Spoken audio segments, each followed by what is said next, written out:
کہ جن جنگوں کا حوالہ دیا حضور نے، پیشن گوئی کی ہے، اس کا نقطہ آغاز تھا خلیج کی جنگ، لیکن اس میں جو جنگ اب ہونے والی وہ الملحمۃ العظمی، آخری نتیجہ، ڈراپ سین، وہ یہ ہوگا کہ اللہ کے دین کا بول بالا ہوگا اور پوری دنیا پر محمد کے لائے ہوئے دین صلی اللہ علیہ وسلم کی حکومت قائم ہوگی۔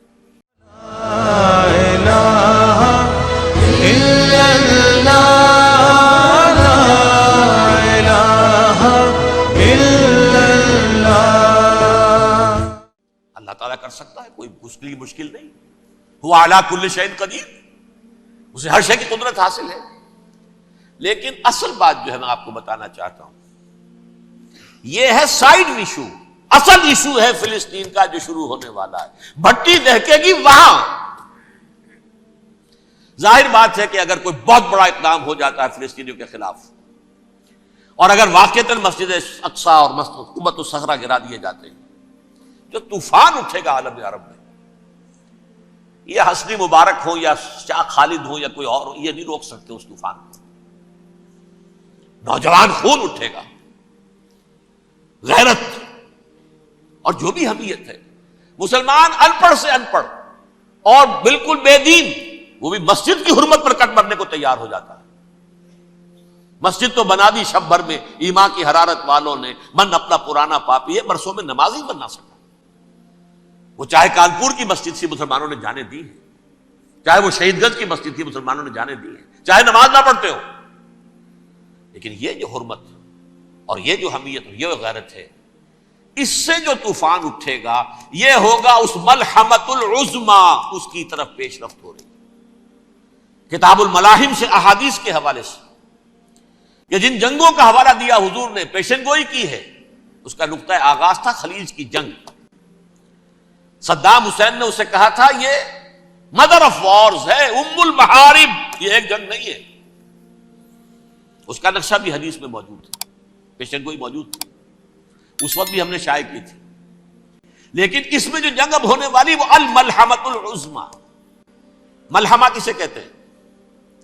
لحم، گوشت کو کہتے ہیں، اور قصائی کی دکان کو عربی میں ملحم کہتے ہیں، جہاں گوشت کے ٹکڑے کیے جاتے ہیں۔ آج کل مشینوں سے ہوتے ہیں، اب جو ہے وہ ہاتھ سے چھریوں سے نہیں ہوتے، لیکن ٹکڑے ہو رہے ہوتے ہیں، جسموں کے چیتھڑے اڑ رہے ہوتے ہیں۔ ملحمہ، یہی لفظ استعمال کیا تھا حضرت سعد ابن عبادہ نے رضی اللہ تعالی عنہ یوم فتح مکہ۔ ان کے دل میں تھا کہ اب ہم انتقام لیں گے ان عربوں سے، ان قریش سے۔ الیوم یوم الملحمہ، الیوم یوم الملحمہ، یہ کہتے ہوئے جا رہے تھے، ایک خاص کیفیت، آج ہے گوشت کے ٹکڑے اڑانے کا دن۔ حضور سے کہا کسی نے جا کر کے صاحب تو یہ کہہ رہے ہیں الیوم یوم الملحمہ، الیوم یوم الملحمہ۔ حضور نے فرمایا نہیں، ان سے کہو جا کر الیوم یوم المرحمہ، الیوم یوم المرحمہ، آج رحمت کا دن ہے، آج تو میں ان سب کو معاف کروں گا۔ لا تثریب علیکم اليوم، میں تم سے وہی بات کہہ رہا ہوں جو میرے بھائی یوسف نے کہی تھی اپنے بھائیوں سے، اذهبوا فانتم الطلقاء، جاؤ تم سب کے سب آزاد۔ وہ ملحمہ ہے جس کو کہ حضور نے حضرت معاذ بن جبل رضی اللہ تعالیٰ عنہ سے روایت ہے، اس میں سے جو ابو داؤد میں روایت آئی ہے، اس میں الملحمۃ العظمی، عظمی مؤنث ہے اعظم کا۔ آپ کہتے ہیں جنگ عظیم اول، جنگ عظیم دوم، عظیم کا باپ ہو گیا اعظم، سب سے بڑا، اور اس کا مؤنث ہے سب سے بڑی، عظمی، الملحمۃ العظمی، سب سے بڑی لڑائی۔ میرے نزدیک یہ وار کے معنی میں نہیں ہے، بیٹل کے معنی میں۔ انگریزی میں یہ دو لفظ علیحدہ ہے، وار، بیٹل۔ وار سالوں کو محیط ہوتی ہے، بیٹل کسی ایک خاص جگہ پر جو لڑائی ہوتی ہے اس کو کہتے ہیں۔ حضور کے اور قریش کے درمیان 6 سالہ وار تھی، جنگ تھی، لیکن battles, battle of Uhud, battle of Badr, یہ بیٹلز تھی، لڑائیاں تھیں۔ تو عظیم ترین جنگ شاید اس اعتبار سے نہ ہو جیسے کہ ورلڈ وار 1 اور ورلڈ وار 2، یعنی اس کی وسعت کا اتنا معاملہ نہیں اور طوالت کا نہیں، لیکن جو لڑائی جو ہے بیٹل ہونی ہے، جس کو کہ یہ لوگ، یا چونکہ میں نے کہا تھا شروع میں کہ سرما ہے میری آنکھ کا خاک حجاز و حول قدس، نیو ٹیسٹمنٹ کی آخری کتاب ہے the book of revelation, revelation of saint John, اس میں آرمگیڈون کہا گیا ہے اسے۔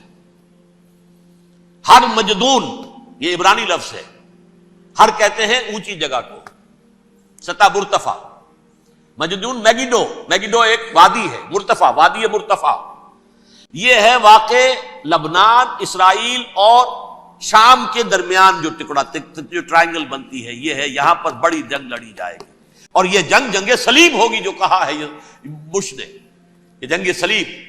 سیکنڈ ملینیم شروع ہوئی تھی تو پہلی صلیبی جنگ ہوئی تھی، تھرڈ ملینیم شروع ہوا ہے، یہ سیکنڈ صلیبی جنگ ہے، یہ کروسیڈ ہے۔ اور میں اس مرتبہ امریکہ گیا تھا تو پہلی مرتبہ مجھے وہاں ایک رسالہ ملا ٹرمپٹ نام کا، یہ امریکہ کے جو بہت ایکسٹریمسٹ قسم کے پروٹیسٹنٹس ہیں، یہ ان کا رسالہ ہے، اور ان کے بارے میں اب کہا جا رہا ہے وہ کرسچین زائنسٹ ہیں۔ آپ شاید پہلی مرتبہ یہ لفظ سن رہے ہو، زائنسٹ تو ہم سمجھتے ہیں یہودیوں کو، کرسچین زائنسٹ وہ ہیں جو ہیں تو عیسائی پروٹیسٹنٹس ہیں، لیکن اسرائیل کے وہ حمایتی یہودیوں سے بڑھ کر ہیں۔ یہ میری کسی پہلی تقریر میں شاید بہت سے حضرات کو یاد آ جائے، میں نے کہا تھا 4 سال پہلے ہمارا تنظیم اسلامی کا ایک کنونشن ہوا تھا ہوسٹن میں، امریکہ کا جنوبی علاقے کا شہر ہے۔ ایک سیشن اس میں ہم نے رکھا تھا انٹرفیتھ، ایک عیسائی کو بلایا تھا، ایک یہودی بہت بڑا وہاں کا عالم ہے اس کو بلایا تھا۔ اس یہودی عالم نے ڈاکٹر وشوگراڈ، جو وہاں کی یونیورسٹی میں پروفیسر ایمیریٹس ہے، اس نے کہا تھا کہ یہ اسرائیل کو تو سپورٹ کر رہے ہیں عیسائی، ہم تو نہیں کر رہے۔ جو پریکٹسنگ یہودی ہیں وہ زیادہ اسرائیل کے حق میں نہیں تھے، یہ تو سن 67 کے بعد انہوں نے اسرائیل کو تسلیم کیا ہے، وہ تو منتظر تھے کہ ہمارا مسیحا آئے گا تو اس کی قیادت میں جنگ کریں گے، جیسے شیعہ منتظر تھے کہ مہدی موعود آئیں گے تو پھر ہم کچھ کریں گے۔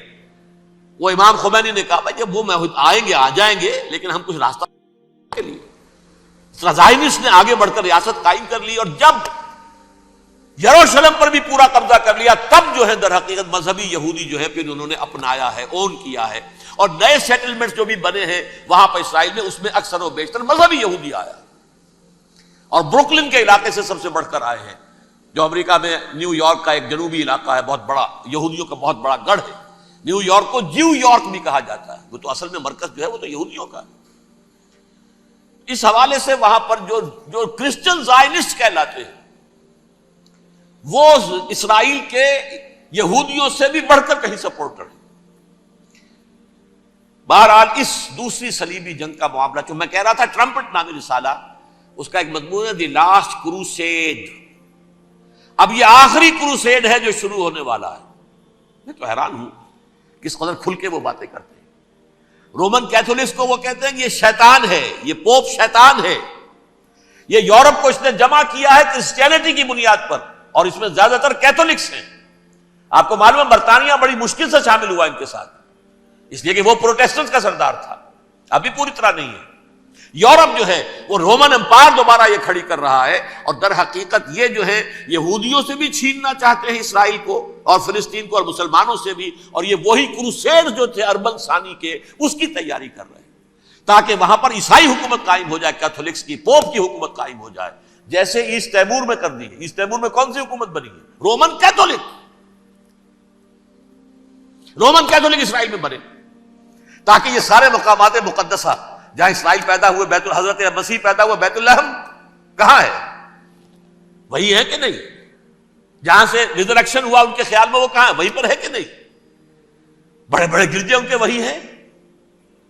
تو اس اعتبار سے ان کا کہنا یہ ہے یہ لاسٹ کروسیڈ کی تیاری ہو رہی ہے، یہ کیفور، اور ان کا کہنا یہ ہے کہ یہ پوری طاقت نیٹو کی جو ہے، یہ پہلے جرمنی سے لائی گئی بوسنیا، انہوں نے خود وہاں جنگ کروائی، انہوں نے خود وہاں پر ایتھنک کلینسنگ کروائی، پھر خود مصالحت کے لیے آ گئے، پھر کوسوو میں انہوں نے خود آگ بھڑکائی۔ یہ میں نہیں کہہ رہا، یہ وہ ٹرمپٹ رسالہ امریکہ سے چھپنے والا پروٹیسٹنٹس کا رسالہ ہے جو یہ کہہ رہا ہے۔ پھر انہوں نے کوسوو کے اندر کروایا، اور پھر وہ وہاں پر پیس فورس کی حیثیت سے آ گئے۔ اب وہ میسیڈونیا میں کروا رہے ہیں اور وہاں داخل ہو گئے ہیں۔ اگلا قدم ان کا سائپرس ہوگا، سائپرس میں ترکوں کو اور وہ گریکس کو لڑائیں گے اور وہاں آ جائیں گے، وہاں سے ایک چھلانگ لگائیں گے اور یہ فلسطین میں پہنچیں گے، اور یہ وہاں پر ایک رومن امپائر، اپنی پرانی رومن امپائر کی طرح کی رومن کیتھولک ریاست قائم کرنا چاہتے ہیں۔ تو وہاں امریکہ کے عیسائیوں میں بھی کوئی ایک طبقہ نہیں ہے، کیتھولکس بھی ہیں، کیتھولکس زیادہ نہیں ہیں ہمدرد، لیکن اب تابع ہو چکے ہیں۔ اسحاق ریبین نے جب یہ پیس ٹاک شروع ہوئی تھی، آپ کو یاد ہوگا شاید، کہ جب وہ آیا تھا واشنگٹن سے واپس فلسطین اسرائیل، تو پہلے روم میں رکا for an audience with the pope, اور پوپ کو اس نے ایک مرتبان سا پیش کیا تھا، حضرت سلیمان علیہ السلام کے زمانے کا مرتبان، اور کہا تھا دیکھیے 3000 برس تک ہم نے اس کی حفاظت کی ہے، اب یہ میں آپ کے حوالے کر رہا ہوں۔ اس کے بعد سے پوپ جو ہے بالکل رام ہو گیا، اور وہ عیسائیوں کے ساتھ اور یہودیوں کے ساتھ ان کا پورا معاہدہ ہو۔ اب پورا عیسائی ورلڈ جو ہے بعثت مجموعی یہودیوں کے شکنجے میں ہے۔ البتہ ان کے اندر بھی جھگڑے ہیں، جو وہاں پر وائٹ کرسچن ملیشیاز ہیں وہ ایکسٹریمسٹ ہیں کیتھولکس، ان کے نزدیک دشمن نمبر 1 یہودی، دشمن نمبر 2 مسلمان، دشمن نمبر 3 جو یورپ میں کالے ہیں، ایفرو امریکن، چاہے وہ عیسائی ہو گئے ہوں، کوئی بھی ہو، یہ 3 دشمن ہیں جن سے انہوں نے کلینز کرنا ہے، صاف کرنا ہے ان کے خیال کے مطابق امریکہ کی سوسائٹی کو، اولاً یہود، پھر مسلمان، اور پھر یہ جو کالے ہیں۔ لیکن دوسری طرف پروٹیسٹنٹس کے اندر ایکسٹریمسٹ وہ ہیں جنہیں کہا جا رہا ہے یہ کرسچین زائنسٹ ہیں، یہ اسرائیل سے بڑھ کر سپورٹرز ہیں۔ بہرحال یہ اب جنگ ہوگی، اس کا نتیجہ کیا نکلے گا یہ تو اللہ ہی جانتا ہے۔ اب میں آخری بات کی طرف آ رہا ہوں۔ آخری نتیجہ تو جو بھی کچھ اپس اینڈ ڈاؤنز آئیں گے،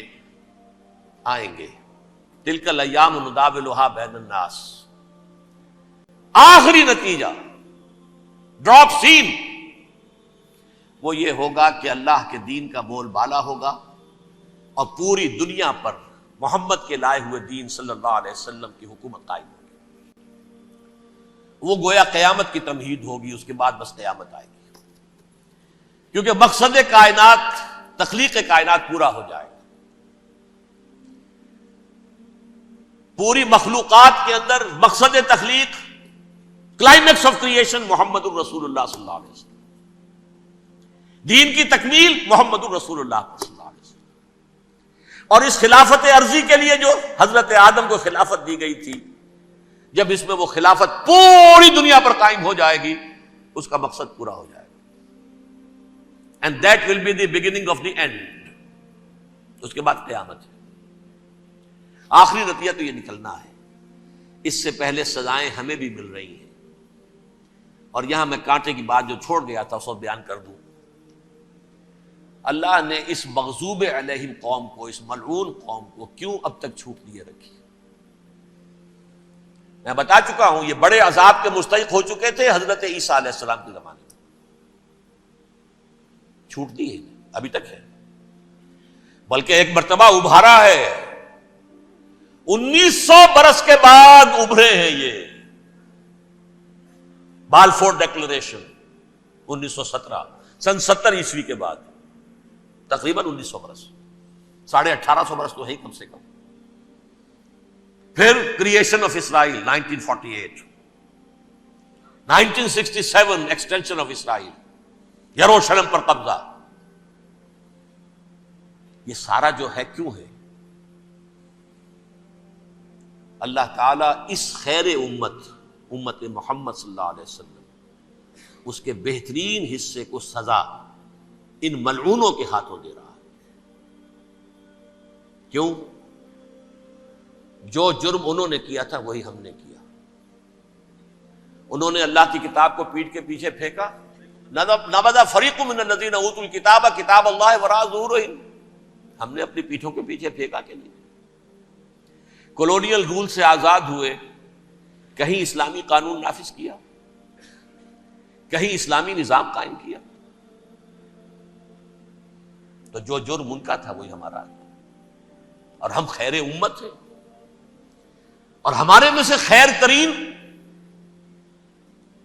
عرب ہیں، ان پر اللہ کا فضل، ان کی مادری زبان میں اللہ کی کتاب موجود ہے۔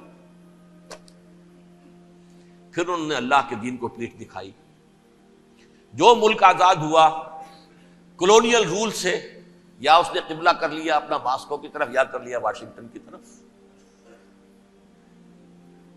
کسی نے مکے کو قبلہ بنایا، یہ بدترین سزا ہے۔ ویل للعرب من شر قد اقترب۔ اور ترمذی شریف میں تو یہاں تک روایت ہے من اقتراب الساعۃ ہلاک العرب، قیامت کے قرب کی ایک نشانی یہ بھی ہوگی کہ عرب ہلاک ہو جائے گے۔ ایک حدیث میں الفاظ آتے ہیں کہ حضور نے جب کہا یہ ہوگا یہ ہوگا یہ ہوگا یہ بربادی آئے گی، تو کسی زوجہ محترمہ نام میں بھول رہا ہوں، انہوں نے پوچھا کہ عرب اس دن کہاں ہوں گے؟ فرمایا العرب یومئذ قلیل، بہت کم۔ آخری خاتمہ ہونا ہے یہود کا حضرت مسیح علیہ السلام کے ہاتھوں، وہ عذاب جو 2000 برس تک ان سے ٹلا رہا وہ آئے گا، اور ان کے رسول ہی کے ہاتھوں آئے گا۔ لیکن اس سے پہلے مسلمانوں پر یہ عذاب آ رہا ہے، ہولوکاسٹ کے درجے کا عذاب آ رہا ہے۔ البتہ ہم پاکستانی اس میں یوں سمجھ لیجئے کہ وہ تو خبریں موجود ہیں احادیث میں، وہاں تو جو ہونا ہے ہونا ہے۔ اتنے انسان مریں گے، اتنے انسان مریں گے کہ ایک پرندہ جو ہے اڑتا چلا جائے گا، وہ نہیں چاہے گا کہ نیچے اترے تو کسی لاش پر اترے، اسے جگہ نہیں ملے گی زمین خالی کر کہیں اتر سکے، تھک ہار کر گرے گا، مرے گا تو بھی لاش کے اوپر گرے گا۔ یہ الفاظ ہے حضور صلی اللہ علیہ وسلم، الملحمۃ العظمی الملحمۃ الکبریٰ۔ یہ لاسٹ کروسیڈ، ٹرمپٹ اخبار نے، میں اس کا فوٹو اسٹیٹ بھی کبھی آپ کو دکھا دوں، ویسے میرے ساتھ ہے وہ رسالہ ٹرمپٹ، دی لاسٹ کروسیڈ، اس کی تیاری ہو رہی ہے۔